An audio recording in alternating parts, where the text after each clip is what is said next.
দেখো বন্ধুরা, সকাল সকাল চলে আসলাম আর একটা ভিডিও নিয়ে। ভিডিওটা যেহেতু আমার পায়রারই ভিডিও, তা চলো আজকে তোমাদের দেখাবো আমাদের পায়রার ভিডিওটা। তো প্রথম চলে আসলাম ছাদে। দেখো, ছাদের থেকে সিঁড়ি বেয়ে উঠতে হবে উপরে। তা দেখো, এই হচ্ছে আমাদের সিঁড়ি। এখান থেকে আমি উঠে যাবো ছাদে, ওখানে উপরেই আমার পায়রাটা থাকে। তো চলো বন্ধুরা, ওখানে গিয়ে দেখা যাক। তো উপরে এসে প্রথমে পায়রাদেরকে খেতে দিলাম। তো কোথাও তো গম পাওয়া যাচ্ছে না, যেহেতু চালই দিলাম। তো দেখো বন্ধুরা, সকালে উঠতে আমার একটু লেট হয়ে গেল, যাতে পায়রারা সব নেই। এই যেগুলো পায়রাদের বাসা এবং টব বলা হয়, এগুলো এগুলো ফলেরই টব, যে আপেলের ফলের টব সেইগুলো। তো সব পায়রারা নেই, আমার একটু উঠতে লেট হয়ে গেল। তো যেগুলো আছে সেইগুলোকে খাওয়াচ্ছি।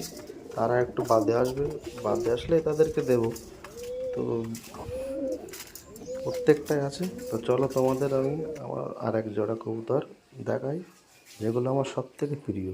তো দেখো, এই সেই নতুন জোড়া কবুতরটা যেটা ডাকছে, দেখো এটা। ওর ফিমেলটা আজকেরই ডিম পারলো। তো ডিমটা আমার কাছে গেলে উড়ে যাবে, ওই জন্য যাচ্ছি না। তো আরেকদিন অন্য একটা ভিডিও দেখিয়ে দেবো যে নতুন পায়রাটা ডিম পেড়েছে। তো ডিম পেড়েছে, তো ওই জন্য তো ডাকছে। তো বন্ধুরা, আর এক জোড়া পায়রা তোমাদেরকে দেখাবো, সেটা সব থেকে আমার প্রিয় এক জোড়া কবুতর। তো দেখো, এইটাই সব থেকে আমার প্রিয় জোড়া। সব থেকে মানে সব থেকে মনোপছন্দ আমার এইটাই। তো এদেরকে একটু টেনশানে ছিলাম, জোড়া নিচ্ছিল না, তো সব শেষে দেখলাম জোড়া ওরা নিয়েছে।